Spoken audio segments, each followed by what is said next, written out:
Poursuite de l'audiobook de l'ouvrage de Jules Marcel Nicole intitulé « Maladie et guérison ». Chapitre 9. Que penser des médecines dites parallèles ? Ce n'est pas que toutes les méthodes médicales soient licites. Il faut noter que dans plusieurs sociétés primitives et autres, le responsable des cérémonies religieuses est en même temps censé posséder des pouvoirs de guérisseur. Le culte des faux dieux, l'idolâtrie, les pratiques occultes, la sorcellerie sont en abomination devant le Seigneur. Deutéronome 18, versets 9 à 14. Passage que nous lisons. Lorsque tu seras entré dans le pays que l'Éternel, ton Dieu, te donne, tu n'apprendras point à imiter les abominations de ces nations-là. Qu'on ne trouve chez toi personne qui fasse passer son fils ou sa fille par le feu, personne qui exerce le métier de devin, d'astrologue, d'augure, de magicien, d'enchanteur, personne qui consulte ceux qui évoquent les esprits ou disent la bonne aventure, personne qui interroge les morts. Car quiconque fait ces choses est en abomination à l'Éternel, et c'est à cause de ces abominations que l'Éternel ton Dieu va chasser ces nations devant toi. Tu seras entièrement à l'Éternel ton Dieu, car ces nations que tu chasseras écoutent les astrologues et les devins, mais à toi l'Éternel ton Dieu ne le permet pas. Fin de citation et retour au texte.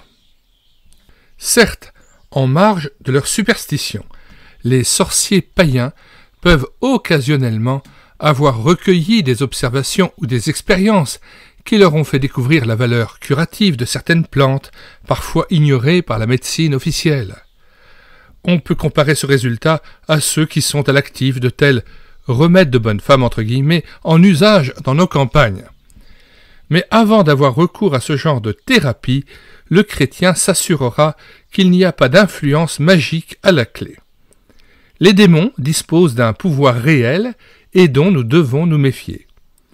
Le docteur Koch signale des cas où une guérison physique bien établie, mais obtenue par l'invocation de puissances occultes, se soldait ensuite par des troubles psychiques et spirituels. Il s'agit de l'ouvrage de Kurt Koch, donc Esclavage, occulte et délivrance, page 115-116. Nous mettons dans les commentaires de cette vidéo le lien de téléchargement gratuit de cet ouvrage que nous avons numérisé pour vous, et nous y ajoutons aussi le lien vers deux ouvrages de Maurice Ray, Médecine parallèle oui ou non, et Quelle médecine pour quelle santé. Pour Kurt Koch, nous ajoutons Les ruses de Satan mais la victoire de Jésus-Christ et Esclavage occulte et délivrance. Les deux ouvrages seront téléchargés à partir du site internet médiathèque-chrétienne.fr, site où nous avons déjà numérisé pour vous plus de 1200 ouvrages téléchargeables gratuitement et immédiatement. Nous lisons la page 115 et 116 de Kurt Koch, Occultisme et cure d'âme. C53. Après une réunion d'évangélisation, un jeune homme sollicita un entretien. Il était tourmenté par des pensées blasphématoires, une tendance dépressive, de fortes tentations sexuelles, des accès de fureur et d'autres troubles de sa vie intérieure. En outre, il subissait certaines atteintes dont il ne pouvait préciser la nature. Il ne pouvait être question d'épilepsie, vu qu'il gardait une entière lucidité et ne tombait pas à terre. Exception faite des malaises psychiques, une anamnèse médicale demeura infructueuse. Toutes les maladies se manifestant sous forme d'attaque étaient hors de cause. Par exemple, la pycnolepsie, crise nerveuse inopinée, courte et fréquente, l'épilepsie psychogène, hystérique, l'épilepsie proprement dite, les crampes tétaniques, les attaques à forme épileptique dans les cas de myxoïdème. Les pensées blasphématoires pouvaient être des symptômes psychopathiques. En effet, ces idées sont considérées par les psychothérapeutes comme des indices d'une névrose coercitive. Sans vouloir infirmer ce verdict, je ne puis y souscrire sans réserve, car chaque fois qu'une personne m'a consulté à ce sujet, j'ai découvert des antécédents occultes.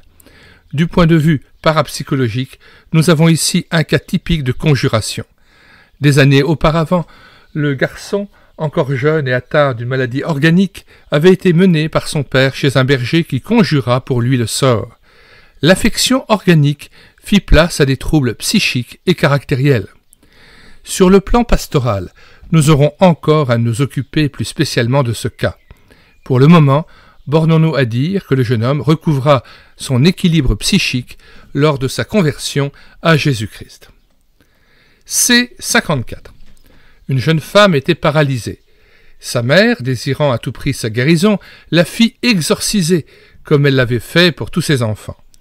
La patiente se rétablit, mais la conjuration entraîna des pertes de conscience et des accès de frénésie.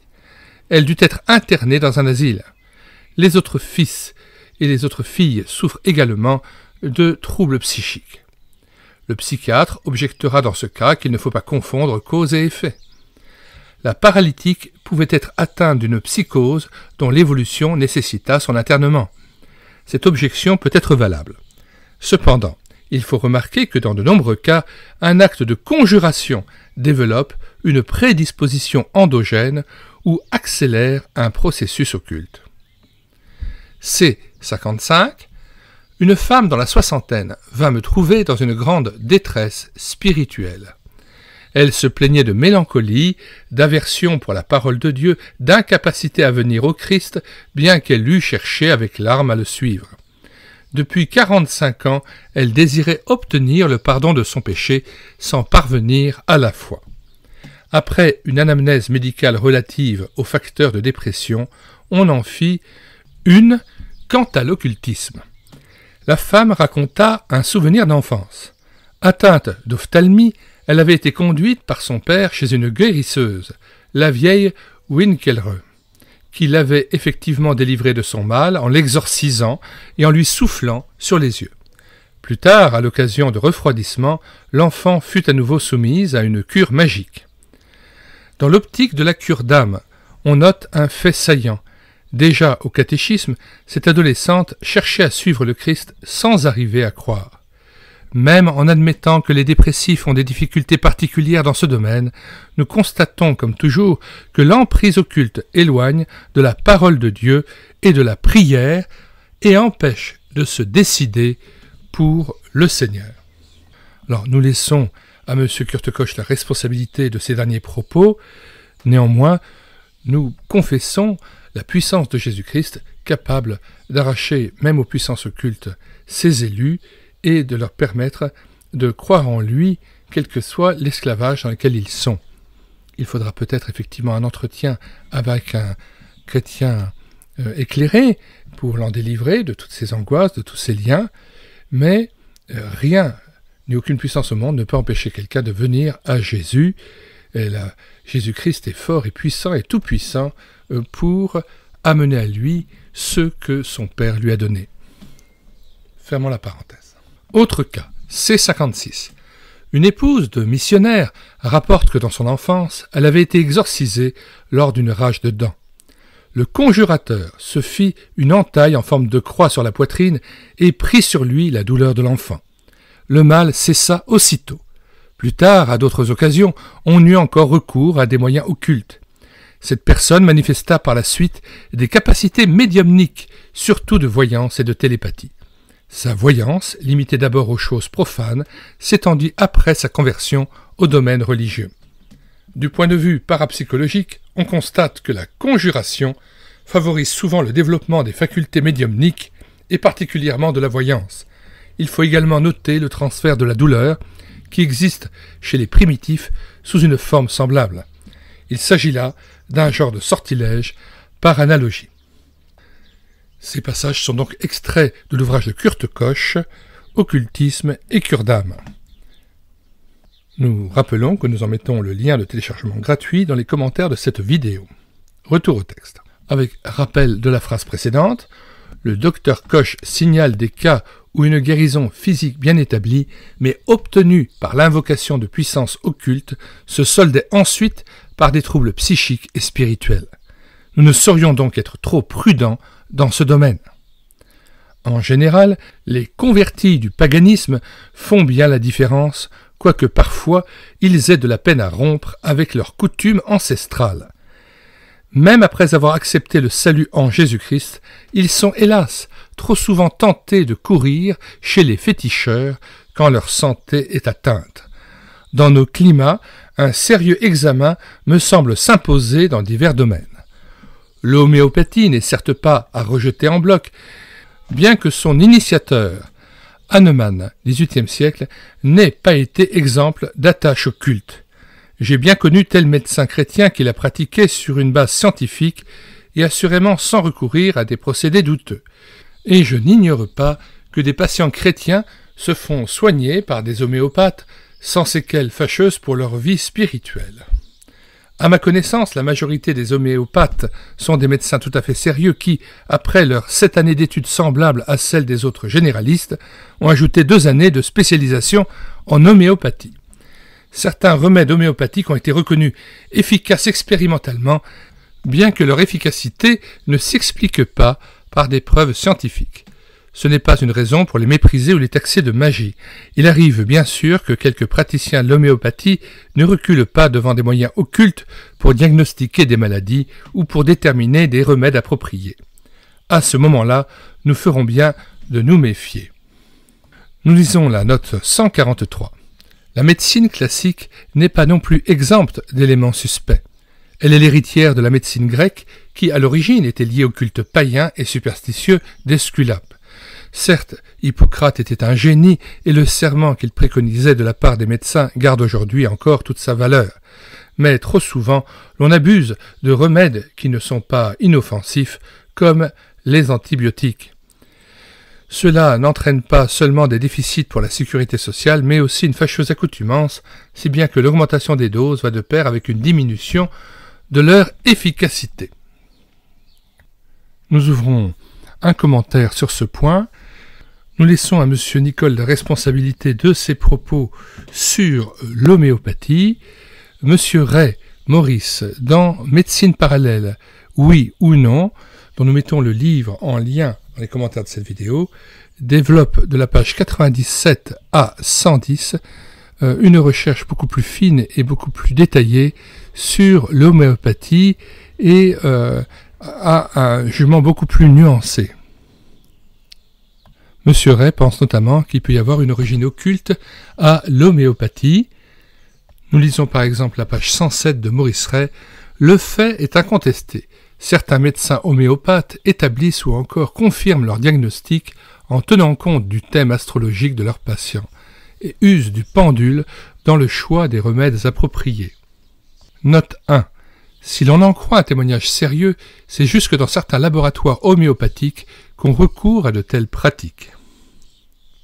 En France et en Suisse, à côté de l'école française d'homéopathie, existent des groupes d'homéopathes représentant des courants idéologiques intéressés à l'ésotérisme, à l'anthroposophie également, à l'acupuncture.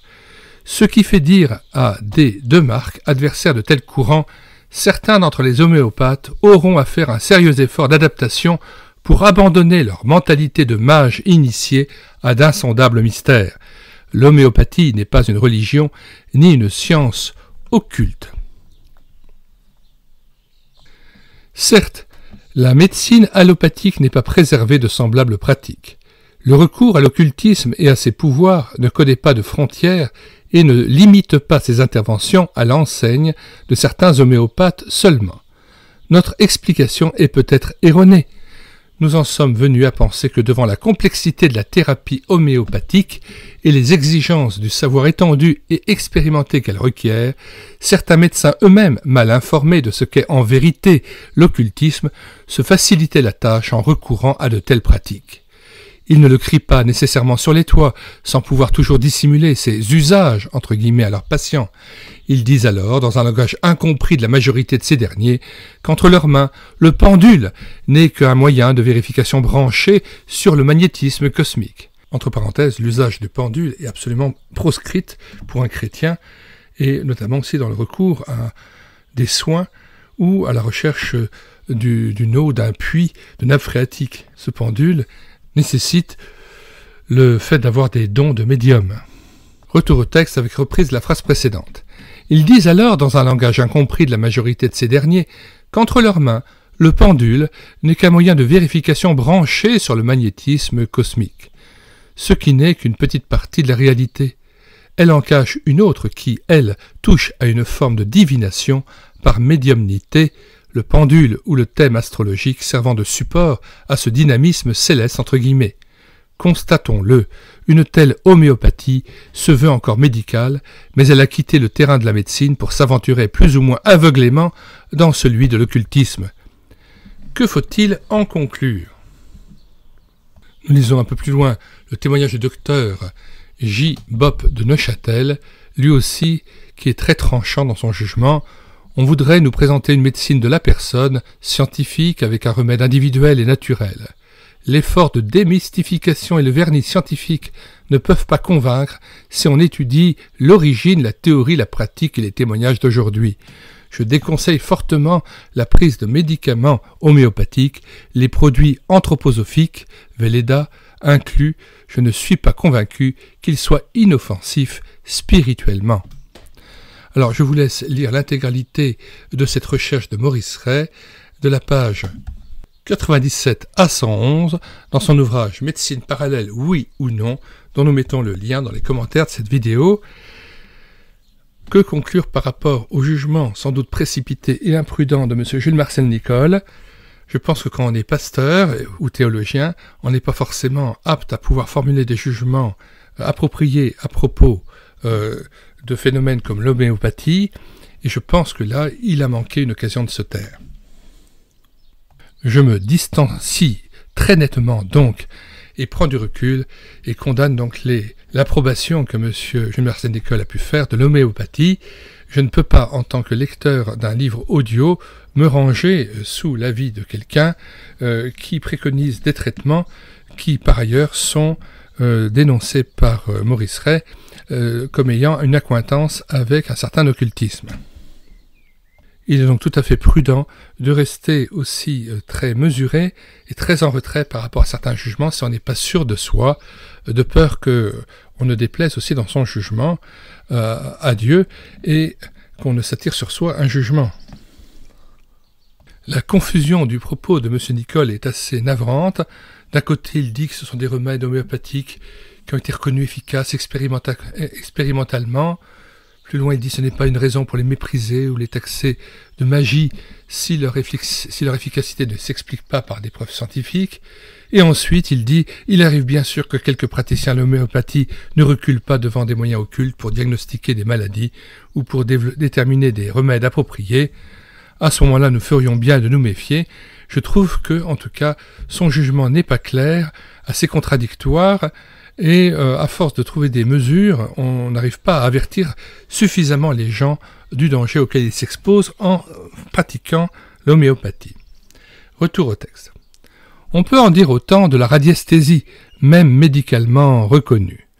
Le docteur Koch concède qu'il peut exister un magnétisme bénéfique et conforme aux lois divines, mais que selon son expérience, dans 9 cas sur 10, il était associé à des éléments magiques. Kurt Koch, Occultisme et délivrance, page 113. Nous mettons le lien de téléchargement gratuit de cet ouvrage dans les commentaires de cette vidéo. J'ouvre une parenthèse, assez navré et désolé de voir des propos aussi irresponsables. Jamais le magnétisme naturel peut être bénéfique devant Dieu et conforme aux lois divines. C'est une absurdité, c'est vraiment des propos complètement irresponsables face à des chrétiens.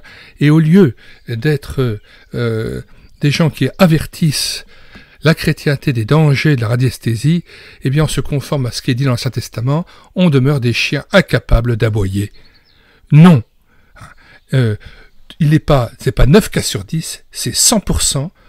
La radiesthésie est extrêmement dangereuse, pernicieuse, et on doit s'en détourner. Il n'y a pas de magnétisme bénéfique conforme aux lois divines, possédé par quelqu'un, et que ce soit Kurt Koch ou Jules-Marcel Nicolle, ils n'ont pas à se parler sous l'autorité l'un à l'autre. La seule autorité qui vaille, c'est l'Écriture sainte, et la radiesthésie est occulte à 100%. On ne peut pas préconiser cela. Je ne sais pas quoi joue ce type de théologien, mais ils encourent un jugement devant Dieu lorsqu'il est dit d'ailleurs « Heureux celui qui ne se condamne pas dans ce qu'il approuve ». Et on ne peut pas condamner qu'à demi-mesure quelque chose d'occulte, tout en essayant de ménager la chèvre et les choux. Il faut être net dans sa dénonciation.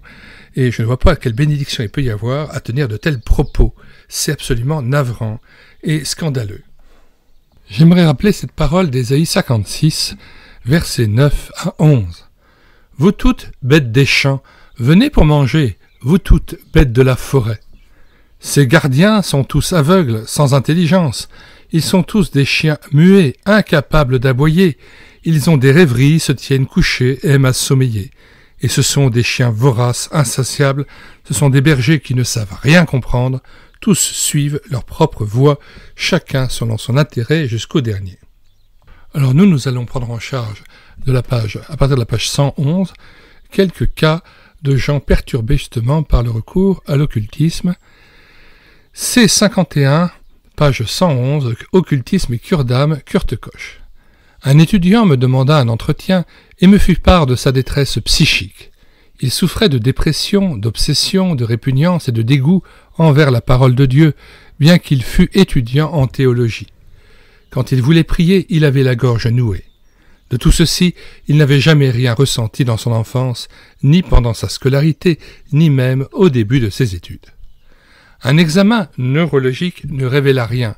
Il est à présumer que l'étudiant était lui-même responsable de ce résultat négatif pour avoir dissimulé une affaire pénible au médecin.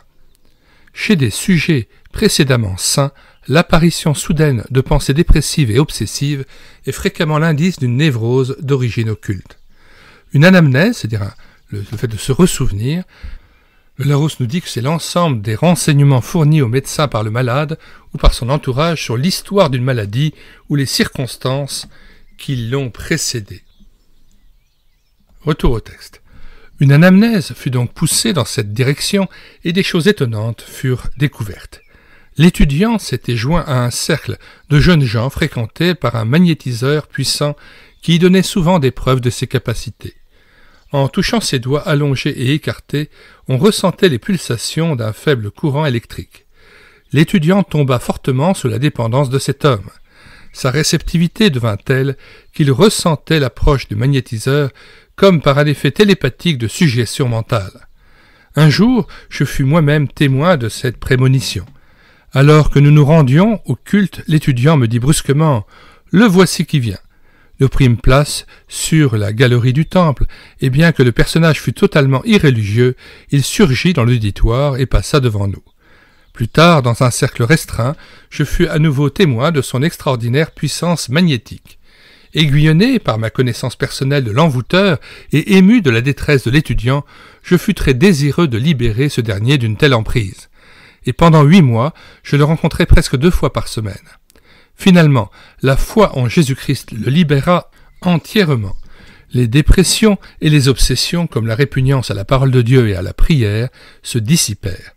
La cure d'âme établit empiriquement que dans tous les cas où le magnétisme est complété par la magie et le spiritisme, les séquelles familières apparaissent.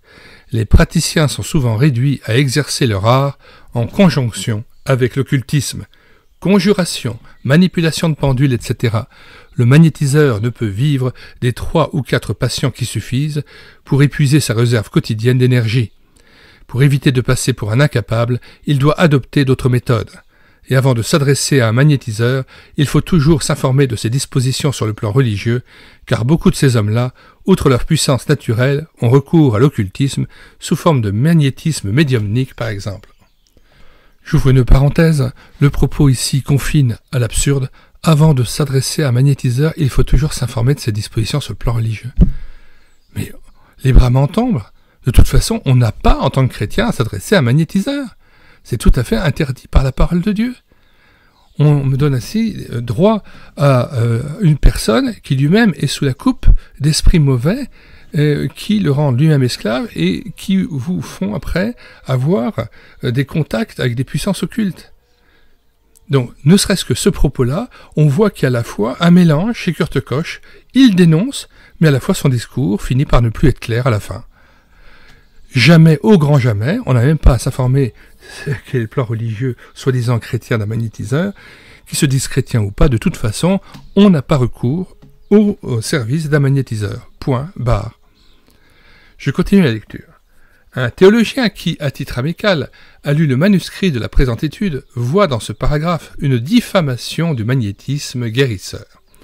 Il est facile de dissiper ce malentendu. Sur la base de la documentation à ma disposition, je suis prêt à admettre que le magnétisme est d'abord une force naturelle et moralement neutre. Là, c'est pareil, absurde. On a quelqu'un qui est là pour dénoncer l'occultisme et être un prophète clair. Eh bien non. Finalement, celui qui était là pour dénoncer l'abomination finit par y souscrire en disant que c'est une forme naturelle, moralement neutre. Ah ben voilà. Il continue de dire, tout dépend sous quels auspices il est utilisé. Mais on est vraiment affaire, là ici, à l'abomination. Et non, le magnétisme est à tout jamais à condamner parce qu'il est occulte. Nous continuons. Moderson partage ce point de vue. Que ce soit Moderson ou pas, ou Kurt Koch ou qui que ce soit, moi, ma position demeure extrêmement ferme et inflexible. Comme certains le pensent, poursuit-il, l'usage du magnétisme peut en principe être bénéfique et conforme aux lois divines. Fadaise? Mais vraiment, c'est pire que fadaise. C'est une hérésie. C'est absolument scandaleux. Là même où il tente de dénoncer les effets du magnétisme, il finit par l'encenser. C'est vraiment avoir une langue fourchue. De pareils cas concernant des chrétiens convaincus me sont connus. Eh ben oui, ça montre bien que les chrétiens ne sont pas éclairés sur ce point. Mais alors là, puis le témoignage d'autorité, franchement, c'est basé sur l'ignorance de certains chrétiens convaincus. Absurde. Quelle ignorance, et puis surtout, quel danger pour lui de s'exposer à proclamer cela. Ce qui m'inquiète, dit-il, ainsi que Moderson, c'est la faible proportion de cas positifs indemnes d'occultisme, 10%. Moderson lance alors l'avertissement suivant. On doit se renseigner avec le plus grand soin sur la personne du guérisseur. Si la certitude d'avoir trouvé un magnétiseur vraiment chrétien fait défaut, il faut carrément mettre en garde contre la magnétopathie. Eh bien évidemment, hein, il ne faut pas être un grand savant ni un grand théologien, ni avoir les yeux ouverts à ce point-là pour pouvoir donner cet avertissement. Et au lieu de 10%, je dirais c'est à 100%, on n'a aucun pourcentage de magnétisme issu donné par l'Esprit Saint. C'est pas possible. Alors sur ce point, nous mettons aussi dans les commentaires de cette vidéo l'ouvrage de Émile Kremer, Les yeux ouverts, qui dénonce aussi toutes ces niches occultes qui viennent aussi corrompre les chrétiens et faire en sorte que finalement il y ait un mélange entre le temple de Baal et le temple de Dieu. Il faut absolument que les chrétiens sortent du milieu d'eux, comme il dit dans la Bible, sortez du milieu d'eux, ne touchez pas ce qui est impur, eh bien jamais ne touchons à l'occultisme, la radiesthésie, le magnétisme et tout ce qui a une connexion avec l'occultisme. C'est pourquoi nous mettons dans les commentaires de cette vidéo les liens de téléchargement de l'ouvrage Les yeux ouverts, Émile Kremer. Son titre complet est « Les yeux ouverts sur la ruse de Satan dans l'occultisme et la victoire complète par la croix. L'origine, la nature et les conséquences des péchés de superstition et de sorcellerie. » Retour au texte. Nous lisons la page 113 de Occultisme et cure d'âme de Kurt Koch. 3. La conjuration magique. Au cours d'une conférence, le docteur Walter Seitz, professeur de médecine interne à Munich, déclarait « Le point de vue psychosomatique qui reconnaît l'existence de rapports entre le psychisme et l'organisme a profondément bouleversé l'optique médicale. Nous admettons de nouveau que les perturbations psychiques causent de graves affections corporelles. Dans notre étude, la thèse de l'influence réciproque de ces deux domaines a déjà été énoncée sous la forme du cycle de correspondance psycho-organique. Dans la pyramide des forces psychiques, les lésions organiques peuvent provoquer des troubles mentaux par l'intermédiaire de l'inconscient et du subconscient. Cela ne veut pas dire évidemment que les affections organiques empruntent uniquement cette voie pour influencer le psychisme. Le mouvement ascendant qui va du corps jusqu'à l'âme est utilisé dans le phénomène parapsychologique de la mise à contribution passive du subconscient. Les impulsions de ce dernier sont alors captées par le médium. Outre cette relation passive pour la personne qui s'y prête et active pour l'expérimentateur, il existe une connexion active impliquant une participation du subconscient, c'est la conjuration. C'est alors le mouvement descendant qui est exploité, les impulsions psychiques agissant jusque dans le domaine organique via le subconscient et l'inconscient. L'école psychosomatique a déjà inclus la conjuration dans la sphère de ses recherches. Nous rapportons l'incident suivant à titre d'exemple pratique. En fait, on voit que derrière un discours pseudo-scientifique se cache finalement quelque chose d'occulte. Il est parlé de médium capable de pouvoir capter des impulsions obscures. C'est vraiment un charabia épouvantable qui est tout sauf scientifique. Continuons. C51. Un médecin que je connais bien a demandé un jour à un professeur d'université favorable à la médecine psychosomatique un remède contre les verrues. Celui-ci répondit du tac au tac. Le seul remède efficace, c'est la conjuration. Nous ne nous arrêterons pas ici à la conjuration médicale, mais cet exemple illustre bien le fait que la médecine reconnaît de plus en plus les liens entre le corps et l'âme. Pour compléter l'exemple C52, faisons aussi une digression et examinons de près l'objection d'un spécialiste réputé des problèmes parapsychologiques. Il nie que l'utilisation des facultés occultes soit une transgression du premier commandement et entraîne nécessairement des troubles psychiques. Dans l'optique de notre investigation, nous pouvons répondre à cela qu'il n'est pas question de nier l'existence des forces naturelles neutres. Parmi les 600 cas rassemblés se trouvent des diagnostics à l'aide de la baguette, des cas de télépathie, de télesthésie, de cure magnétique sans troubles psychiques. Même la possibilité d'une conjuration médicale neutre est envisagée, cas C52. Nous disions tout à l'heure que nous prenions des distances très claires et très fortes à l'égard de cette affirmation. Je ne vois pas trop ce qu'il s'agit ici dans les forces naturelles neutres. Ça me semble vraiment source d'inquiétude et d'interrogation. Je continue. Dans la deuxième partie, chapitre 2, paragraphe 2.5, page 131, nous aborderons aussi la magie naturelle en relation avec l'ouvrage de Dipkens. D'ailleurs, j'ai pu constater que les animaux possèdent également des facultés naturelles mystérieuses qui les rendent sensibles, par exemple, aux zones de perturbation de l'écorce terrestre. On se demande bien où ils vont chercher cela et comment ils peuvent y croire eux-mêmes. Nous continuons. Et à des phénomènes invisibles à l'œil humain. C'est tellement général qu'on ne saurait quoi répliquer, mais cela confine à l'absurde. Vu l'existence de ces forces neutres, l'objection ci-dessus est justifiée. Mais si après 15 ans d'observation systématique et rigoureuse, il s'avère que les exemples de magnétisme guérisseur neutre sont 10 fois moins fréquents que les cas en rapport avec l'occultisme, et qu'en magie la proportion approximative est d'un cas sur 100, on atteint la cote d'alerte. Nous n'accordons dans cet ouvrage qu'une importance marginale à l'exercice neutre de dons naturels mystérieux, vu le faible pourcentage que ces cas représentent par rapport à l'ensemble du matériel recueilli. Il faut en tenir compte dans l'évaluation des résultats obtenus. Cette manière de faire se justifie par l'observation suivante. Le parapsychologue s'intéresse avant tout à l'exploration scientifique des phénomènes occultes sans considérer réellement leurs conséquences psychiques. Le pasteur doit obvier à cette situation fâcheuse. Alors, obvier à, ça veut dire faire obstacle à un événement fâcheux, prendre les précautions nécessaires pour éviter sa survenue et remédier. Le pasteur doit obvier à cette situation fâcheuse par sa conviction que l'homme vivant, créature de Dieu, a plus d'importance que les problèmes de la science. Ce chapitre ne traite donc pas de la conjuration médicale neutre, mais de la conjuration magique impie exercée par des amateurs. Il existe sur ce dernier sujet une documentation quasi inépuisable. Un psychologue, le docteur Schmeing, son nom s'écrivant S-C-H-M-E-I-N-G, déclare dans son ouvrage sur la seconde vue qu'il existe un cercle magique autour de la mer Baltique. Nous pouvons ajouter par analogie qu'un flot de conjurations occultes inonde la région des Alpes. Durant les 15 dernières années, de nombreuses campagnes d'évangélisation en Allemagne du Sud, en Suisse et en Autriche nous ont permis de constater dans la cure d'âme une foule de cas de ce genre et d'en étudier le processus. La conjuration et la mancie c'est la divination, viennent en tête de la liste des pratiques occultes. Cela tient à la nature des choses. Les pires menaces qui pèsent sur l'homme sont la maladie et l'incertitude de l'avenir. Aussi les pratiques occultes tendent-elles à maîtriser ces deux dangers. Avant de passer à une étude approfondie, quelques exemples nous donneront un aperçu de problèmes. On notera néanmoins le propos assez confus qui nous est tenu ici. on ne voit pas trop ce qu'il veut dire aussi par compétence naturelle, énergie naturelle, force naturelle neutre. Tout ça, ça me semble vraiment un charabia épouvantable.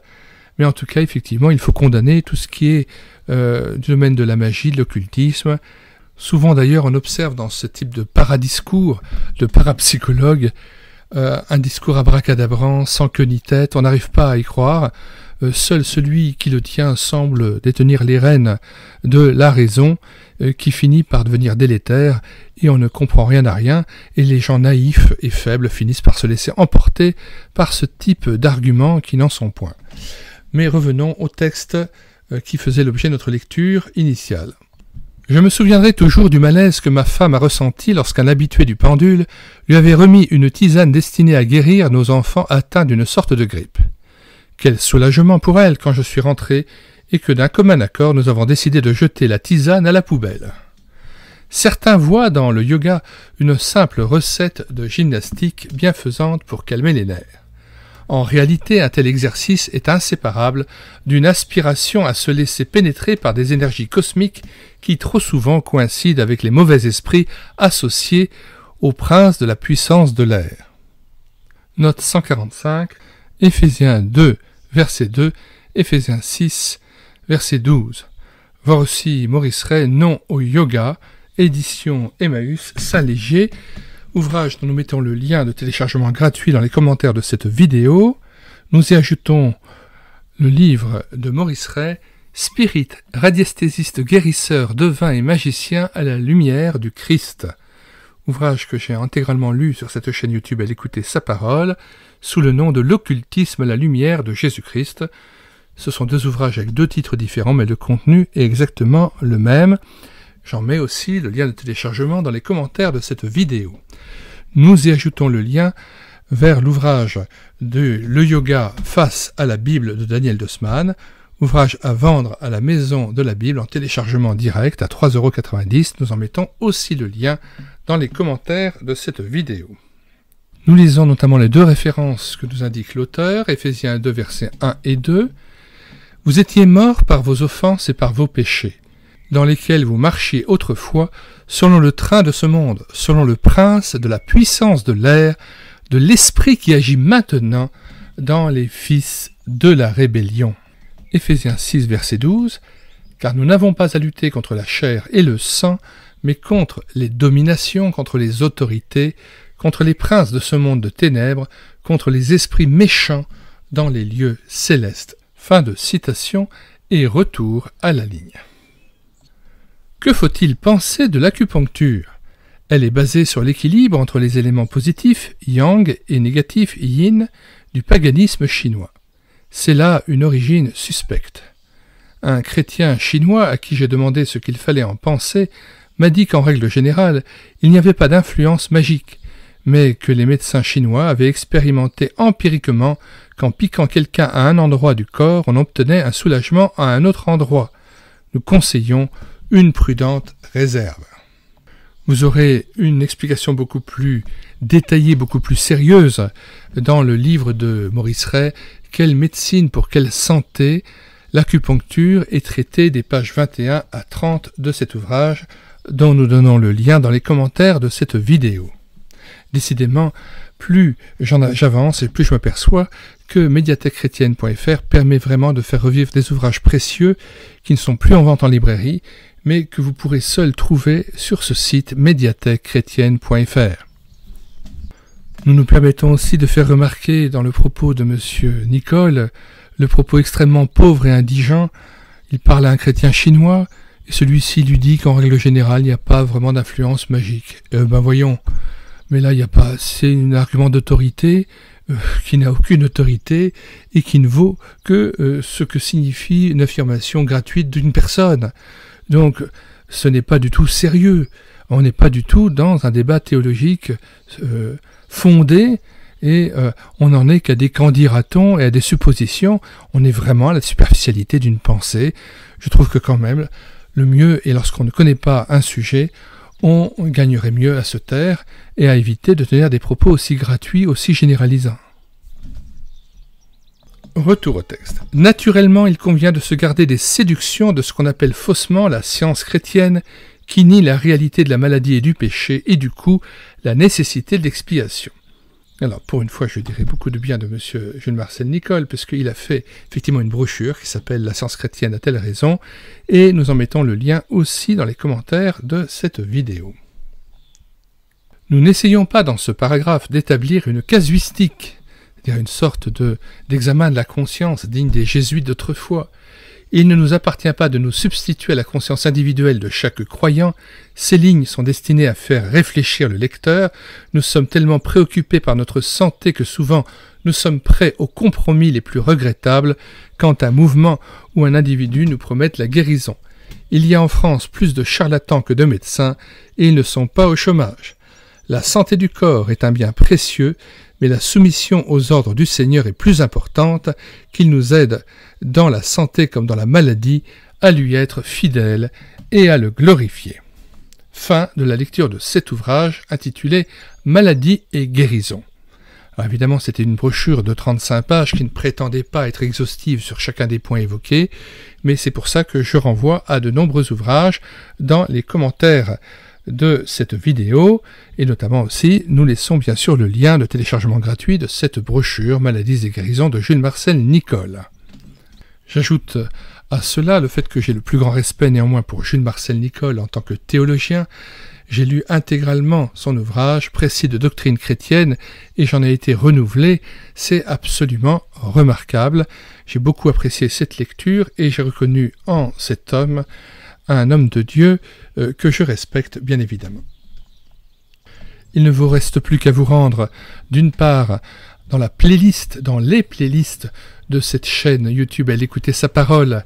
Nous en sommes à 235 afin que vous voyez la richesse du travail qui a été produit, près de 1000 cantiques mis en parole pour nourrir votre louange et votre adoration en église ou de manière individuelle chez vous. Des BD tournesol lus avec caméra de document, des ouvrages présentés et regroupés en différents thèmes distincts, et puis il y a de très nombreux audiobooks. C'est pourquoi nous vous invitons à vous inscrire, à vous abonner à cette chaîne YouTube à l'écouter sa parole, afin d'être averti régulièrement des nouvelles productions, des nouvelles vidéos que nous faisons paraître sur cette chaîne. Enfin, nous vous invitons à vous rendre sur le site internet médiathèquechrétienne.fr. Alors, comment faire ? Eh bien, vous vous mettez sur la barre de recherche Google, vous écrivez médiathèquechrétienne.fr, tout attaché sans accent. Une fois arrivé sur le site, vous cliquez sur « Livres à télécharger », puis vous faites une recherche par ordre alphabétique d'auteur. Vous cliquez sur « N » pour Jules-Marcel Nicolle, et après avoir trouvé « Maladie et guérison », eh bien, vous cliquez sur « Lire, écouter, télécharger » et tout à fait en bas de page, vous cliquez sur « Télécharger en Word ou en PDF » et l'ouvrage est à vous gratuitement. Et il fait partie des 1300 ouvrages que nous avons déjà numérisés et mis à votre disposition gratuitement, sans abonnement, sans télécharger de logiciel. Nous sommes heureux de vous annoncer que nous avons des centaines de téléchargements d'ouvrages sur ce site dans le monde entier, notamment dans le milieu de la francophonie bien sûr, mais cela montre aussi qu'il y avait un immense besoin de retrouver toutes ces richesses du temps passé, de tous ces livres qui étaient perdus à tout jamais parce que épuisés et non réédités. Eh bien, que le Seigneur nous bénisse et nous renouvelle, qu'il nous permette de pouvoir vivre pour son royaume, par son Esprit Saint, que nous puissions nous tenir devant lui avec persévérance, dans l'attente joyeuse de son retour, qu'il réveille notre esprit et nous tienne vigilants, veillants et priants. Nous vous disons au revoir à tous et à bientôt.